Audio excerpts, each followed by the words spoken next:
My husband passed away, and now his best friend is trying to control his services. I'll try to make this brief. My husband, Jonah, passed away unexpectedly a month ago from a stroke. I don't want to get specific about that part. It's the worst pain I've ever felt in my entire life, and I'm still not sure how I'm ever going to move on. We 28F and 36M were married for 5 years, together for 7. The past 2 years we've been trying for a baby, but we're just getting to the point of considering IVF when he died. Jonah had a close friend in high school named Marjorie 33F. Marjorie also ended up going to the same university as he did, and they spent a lot of time together during those college years. Jonah said that he liked Marjorie's company, but never felt anything beyond friendship with her, which I totally believe. Jonah dated other women during that period, but told me that several times Marjorie hinted that she wanted him to ask her out. She also joked about wanting him to be her plan B in case she didn't meet someone and get married by 30. By the time I'd started dating Jonah, he had moved a couple hours away from his hometown and Marjorie. Despite this, Marjorie immediately began finding excuses to come to our town and hang out, which usually involved her encouraging us to go drinking, and then her passing out on the couch at Jonah's apartment.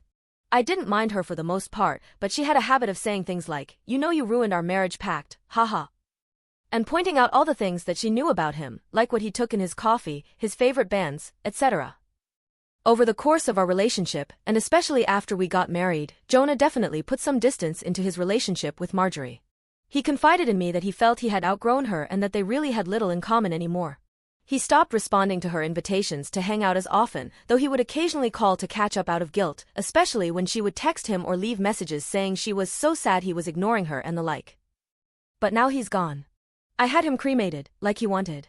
We haven't done the memorial service yet. It was too hard for me to even imagine the first couple of weeks, and I also wanted to give time for some out-of-state people to make travel plans. The memorial is this weekend.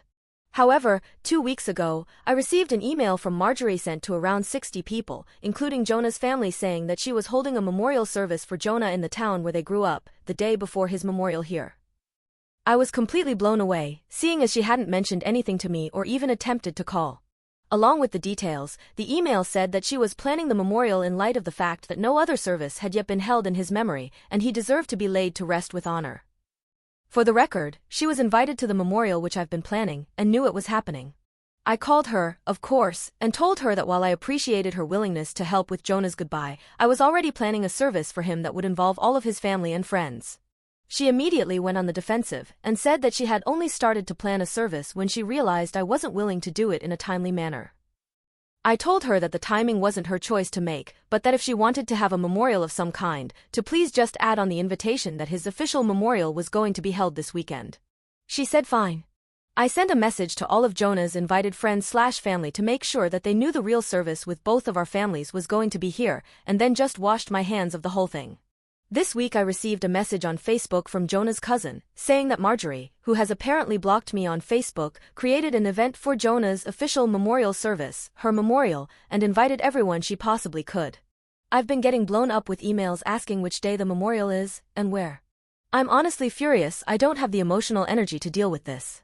I ended up putting a post up on my wall, reiterating the date of his service here, and asking people to please share it. Thankfully, I think the older members of the family don't use Facebook or email very often, so most of them haven't been confused, but a lot of people now think that Marjorie's service is the real one. I called Marjorie again, asking her to add an addendum to her event saying that his actual memorial was going to be here. She told me that Jonah would have wanted it this way and that if I couldn't appreciate her efforts, I wasn't invited to say goodbye to Jonah. I told her that was fine, seeing as I'd already said goodbye to Jonah when I held him as he died.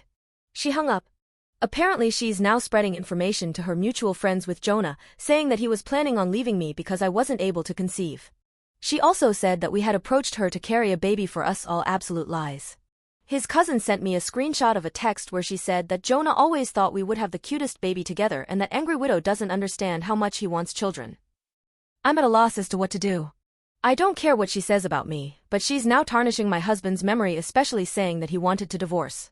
Jonah would never have left me, and anyone that knows him at all knows that we were committed to each other above all else. I need to figure out how to tell this woman to fuck off without encouraging her to spread more lies. And I also want to just forget the whole thing and crawl in bed and never get up again. Help me, please. Update. I apologize for not updating sooner, but a lot happened the last couple of days. Thank you to everyone who offered help and advice. For those that offered monetary assistance, Jonah and I were in a stable position financially. I'm going to be comfortable until I decide to go back to work. Your willingness to help was deeply appreciated, however, and I'm truly bowled over by your kindness. I took the advice of the majority of comments and called the chapel where Marjorie was planning her service. I spoke with the pastor, who immediately told me that he had been trying to get in touch with me regarding the service. Apparently both Jonah and Marjorie had grown up in that church. I am not religious, and neither was Jonah as an adult. My voicemail has been flooded, so it's definitely plausible that I overlooked his call. He immediately expressed how sorry he was to hear of Jonah's loss, and said he had received my contact info from Jonah's great-aunt who still attends there. He said he was surprised when Marjorie asked to have a service for Jonah, but she had claimed that Jonah and I were separated and I didn't want to be involved. He had been trying to follow up with me, but obviously that didn't happen. He was very apologetic and said that we could cancel the service or move forward in any way that felt right to me. He said that he knew the church members would appreciate the service, since many of them remembered Jonah as a boy, but obviously Marjorie would no longer have a role. I agreed that the service could go forward. He called to speak with Marjorie after our conversation and informed her that she was no longer welcome to participate in the organization of the service after her behavior. He wouldn't tell me all that she said, but says she was distraught, and he recommended some mental health/spiritual services to her that he hopes she accepts. She apparently apologized for lying and asked to speak with me, but I declined. I feel bad if she's truly contrite, but I just have too much on my plate right now. We had 2 beautiful services for my husband, first the one at his hometown church, and then the non-religious one that I planned. Everyone that came wanted to honor Jonah, and that's all that really matters. I was told a dozen stories about him that I'd never heard before, and I laughed so hard I cried, then cried some more. My cousin was on the lookout for Marjorie, and I honestly didn't think about her the whole weekend. She turned up for the first service, and the pastor ended up speaking with her, unbeknownst to me. My cousin says he was sympathetic but firm, and told her that her presence there would be inappropriate. Surprisingly, she left without fuss.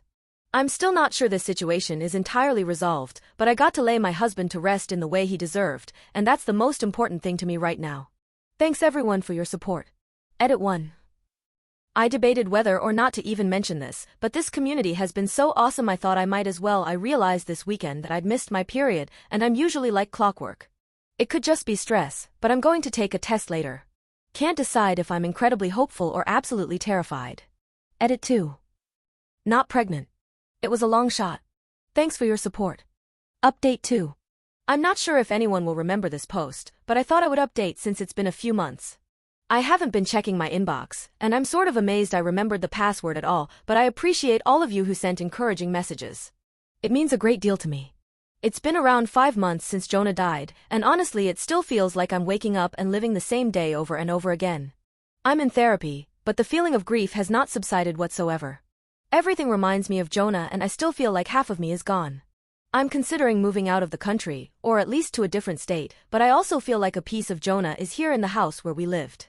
Even worse, Marjorie has still not disappeared. I deleted my social media a couple of months ago in an attempt to simplify my life, but my cousin, who also knows Marjorie, let me know that she has been recently posting photos of herself on Facebook with Jonah. Some were from several years ago, but she was saying things like, "I still miss my man every day and I can't wait until Jonah's baby arrives." She is apparently pregnant and claiming that the baby is my husband's. She has also photoshopped his face onto several photos, some on another shirtless male posing semi-suggestively with her. The photoshopping is pretty good, but it's obviously not my husband's body. People have been saying things like, "Congratulations, we know you'll be a great mother to Jonah's child," nobody I knew, thankfully. It honestly made me feel sick, and I went and laid in bed pretty much all day. I hate that she is getting to me like this, but I can't stand the thought that she's claiming my husband was unfaithful to me, and that people are believing it. One bright note is Marjorie's brother, who also knew Jonah. On one of her recent posts, he commented, "WTF Marjorie? I spoke to Jonah like 2 weeks before he died and he said he was trying for a baby with Angry Widow. You guys were just friends, this is fucked up and you know it." The post was deleted a couple of hours later. I don't know what to do anymore. I don't have the energy to battle with this woman, but I'm infuriated and hurt by this blatantly disrespectful pack of lies that she's spreading. My cousin called her and asked that she remove the photos, but she apparently said that Angry Widow can go to hell. She just doesn't want to accept that Jonah wanted a baby with me more and she couldn't give him one. I'm lost, guys. What can I do about this? It seems like all I can do is sit and watch this crazy woman try to convince Jonah's friends and family that he never loved me. Update. I just spoke with Marjorie's brother, who called to tell me that Marjorie is not pregnant, but seems to truly believe that she is. He asked her how far along she is, and she said 5 months, but she is still completely flat. He isn't sure if she's lying, or she actually believes she's having a child with my husband. He asked her when they conceived, and she mentioned a date that he knew we had been on vacation. Update 3. A lot has happened since my last update. Hopefully this will be the end of the story. Marjorie's brother became very concerned after speaking to me, and apparently questioned Marjorie extensively about her behavior. She continued to claim that she was pregnant with Jonah's baby and that they had had a lengthy affair, but the details didn't add up. The brother knew Jonah pretty well and was generally aware of his work schedule, etc. She said they were meeting at a hotel at lunchtime 3 days a week, but he knew that Jonah came home for lunch with me every day. Stuff like that. He went home late that night to sleep on it. After he went home, Marjorie came over to see me at 3 a.m. She started screaming at me to come outside, saying that I had ruined her relationship with Jonah, and how happy they were before me, etc. etc. I called the police and her brother, who both arrived around the same time. She pushed the police officer who tried to ask her what was going on, and was immediately arrested. I felt bad for her brother, but he just apologized to me repeatedly. Marjorie yelled expletives and tried to demand special treatment because the police were apparently hurting her baby by keeping her in the car. I gave a statement, and they left. Not exactly sure what happened after, but her brother says she is now under psychiatric evaluation and is apparently struggling with a mental disorder that he wouldn't name. She has apparently not taken her meds in 2 years. I didn't ask for details, but it seems she is going to get some help. I'm not pressing any sort of charges. Her brother also linked me to his post on social media where he made it very clear that Marjorie has been having some difficulties, and absolutely none of what she said about Jonah is true.